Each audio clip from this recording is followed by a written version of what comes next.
Game 5 of the 1983 candidates match between Gary Kasparov and Alexander Beliavsky proved to be a major turning point in the match. Up till game, up till this game right here, Game 5, um, Kasparov unable to make any type of headway against Beliavsky's stubborn defense and the Queen's Gambit decline and Tartakower variation, which still today remains one of the main defenses in the Queen's Gambit decline. Very stubborn defense. Here, Kasparov has the white pieces, and Beliavsky, just coming off a win in Game 4 to tie the match up at one apiece, has the black pieces. D4, D5, C4, E6, Knight of 3, Knight of 6. Kasparov opts for the exchange variation again. And this is what he's been playing every time he has had the white pieces. H6, Bishop H4, castle, Bishop D3, and there it is again. Tartakower, Knight of 3, Bishop B7, castles, and C5. Knight E5, and Beliavsky plays Knight BD7 again for the second time in a row, which he played in Game 3. And Game 1 of the match, he played Knight C6 against Kasparov, and Kasparov played Bishop A6, and then the game went along that line. And the game ended in a draw, but Kasparov was pressing Beliavsky really hard in the end game. And I think Beliavsky was close to losing that game. So I think this is why instead of Knight C6 in Game 3, he adopted this Knight BD7 continuation, where he just simply drew comfortably after Queen F3, for example, in Game 3 by Kasparov. So, coming to this game, Kasparov says that this move right here, Bishop F5, was a novelty that took 3 days work. So he was very proud of this move, and the story goes, according to Kasparov, that he showed this move to Botvinnik, who then shook his head and said that it was a good idea once he began to understand the ramifications of what was going on here.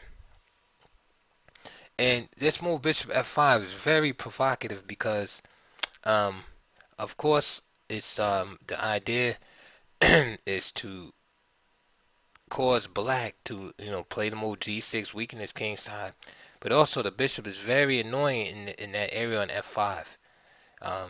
It covers the C8 square. It makes it hard for black to develop properly.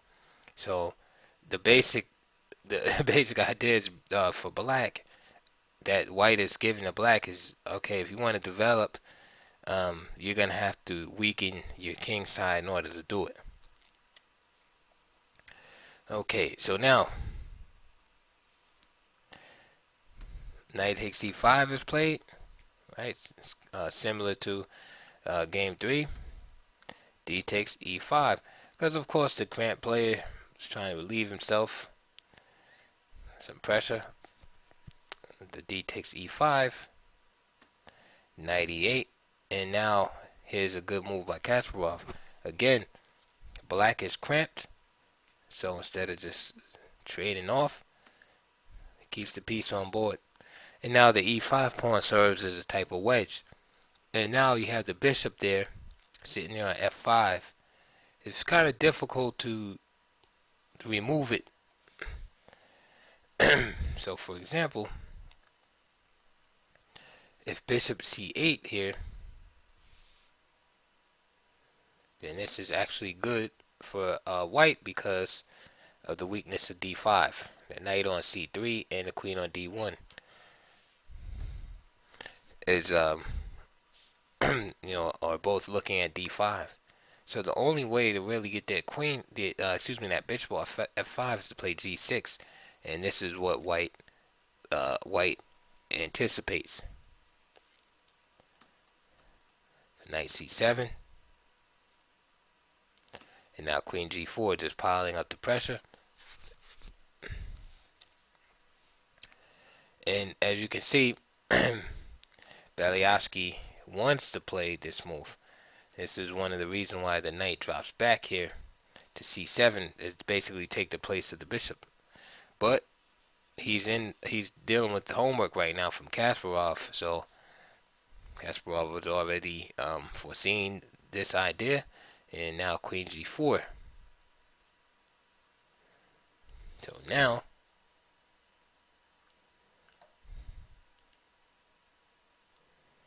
on bishop c8, White just piles up the pressure with rook a d1.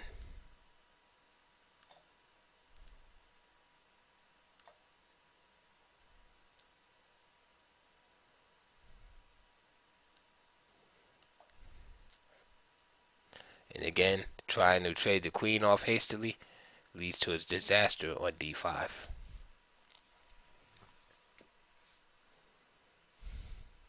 So this too also gives White, a nice advantage, because it's hard for Black to organize his defense properly. So after queen g4, queen e8,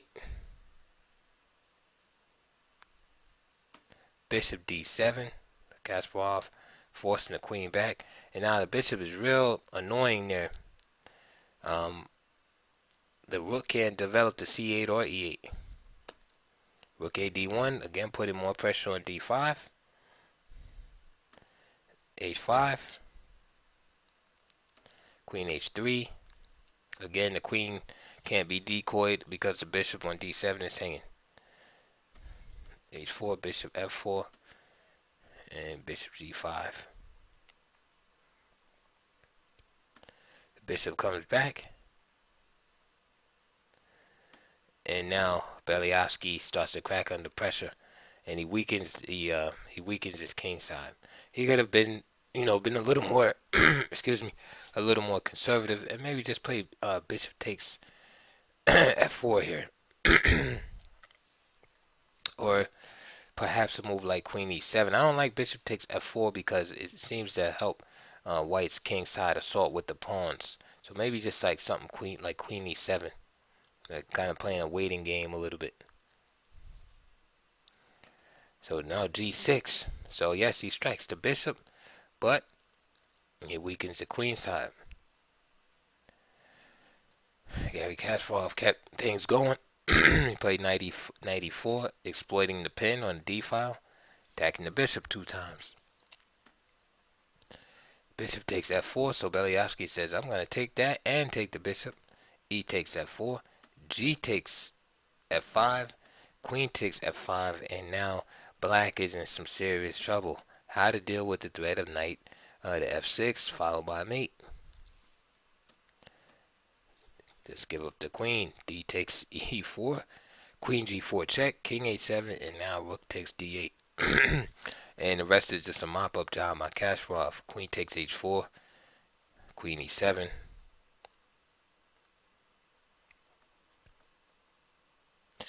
Rook e1, e takes f2, king takes, rook d2. Some trades, bishop a6. This is just adrenaline by Beliavsky. f5, knight d4, e6, condemns the rook to passivity, queen g5, king h7, e7, rook e8, again making sure the rook is totally restricted. If rook g8, just queen takes g8 check, f6, and knight e6, of course mate was threatened, queen h5, and now g8. And of course, Black is totally busted. So very strong game by Kasparov. And again, Beliavsky was flying high off the win in round 4, and this just brought him crashing down to earth. And what made it so powerful was the way Kasparov dismantled his main defense after not being able to do make Beliavsky crack a sweat in Game three, he just came in here with this preparation, Bishop F5 at the time, and just destroyed him. He had him totally tied up. He was never able to get himself free, and Kasparov was able to score with one of those trademark. Wasn't well, it was probably trademarked by 1983 already, but one of those well-known crushing kingside attacks that he became so well known for uh, in the future years to come.